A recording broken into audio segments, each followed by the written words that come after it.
Renungan Harian Katolik Jumat 14 November 2025. Keselamatan.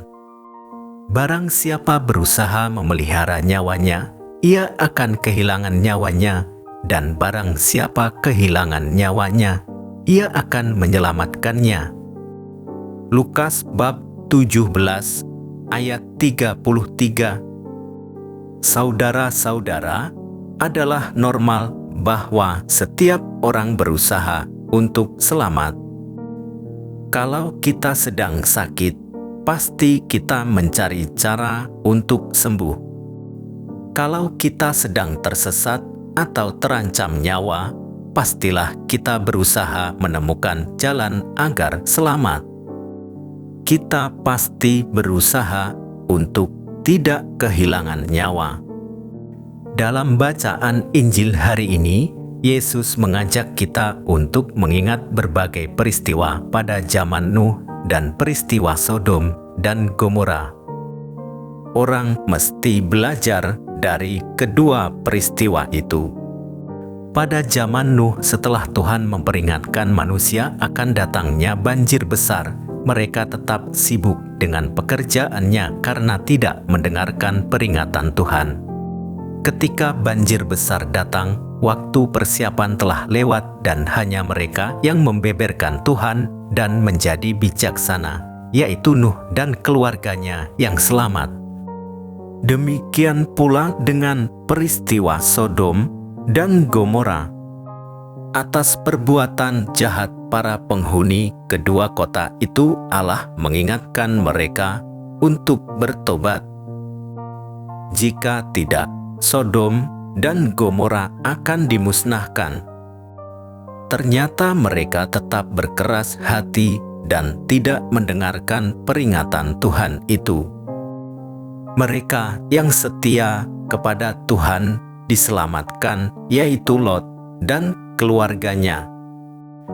Bahkan hanya mereka yang meninggalkan secara total yang akan selamat. Istri Lot yang masih menoleh ke belakang, masih belum rela meninggalkan tempat yang penuh kejahatan itu, tidak selamat. Keselamatan akan diterima oleh mereka yang bijaksana, yaitu mendengarkan Tuhan, sumber kebijaksanaan. Injil hari ini mengingatkan bahwa keselamatan itu berciri individual, sendiri-sendiri.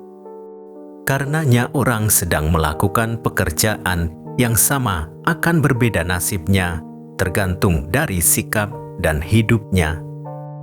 Oleh karena itu, sikap dan tindakan pribadi itu amat menentukan keselamatan, bukan ikut-ikutan. Selain itu, menanti sampai kesempatan habis akan terlambat dan tidak ada kesempatan lain. Lagi pula datangnya waktu itu tanpa pemberitahuan sebelumnya. Bahkan pulang ke rumah untuk mengambil sesuatu yang dapat dipandang dapat menyelamatkan, tidak akan sempat lagi, sudah terlambat. Kita tidak perlu berpikir dan mempersoalkan kapan Yesus akan datang lagi, karena yang paling penting adalah menata hidup dan diri agar kita selalu siap untuk menerima kehadirannya kapanpun dan dimanapun. Kesiapan diri ini dibangun dengan selalu mau membiarkan hidup kita dikuasai dan digerakkan oleh Allah sendiri.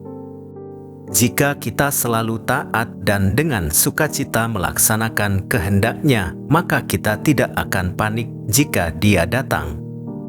Apa yang kita lakukan dalam hidup kita saat ini seharusnya mengarahkan kita pada persiapan untuk menyambut kedatangan Allah. Itu berarti kita bersiap untuk menyambut dan menerima Dia.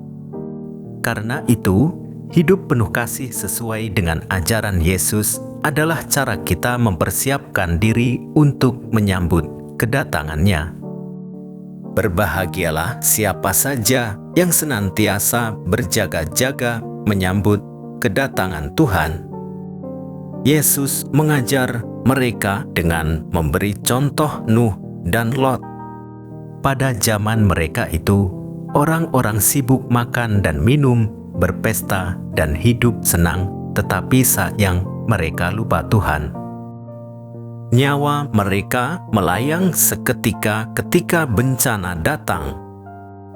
Hanya Nabi Nuh dan keluarganya serta Lot yang selamat karena pertolongan Tuhan.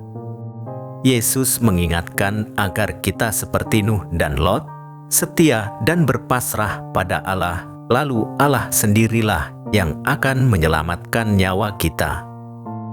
Hidup kita berada di tangan Tuhan, bukan dalam genggaman kita.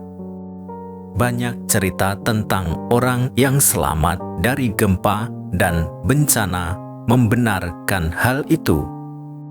Gambaran akhir zaman sebagaimana ada dalam bacaan Injil hari ini tidak perlu membuat takut dan pesimis. Justru sebaliknya, kita dapat membangun pengharapan bahwa jaminan keselamatan dan kedamaian ada dalam diri Allah dan bukan pada barang-barang duniawi yang akan lenyap oleh ngengat dan karat.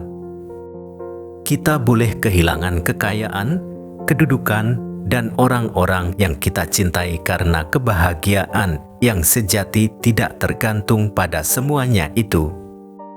Tuhan, meski mungkin kiamat segera datang, buatlah kami tetap tenang menjalankan tugas-tugas harian kami dengan lebih baik. Demikian renungan hari ini. Selamat beraktivitas. Semoga semuanya lancar, sukses, serta selamat. Tuhan memberkati.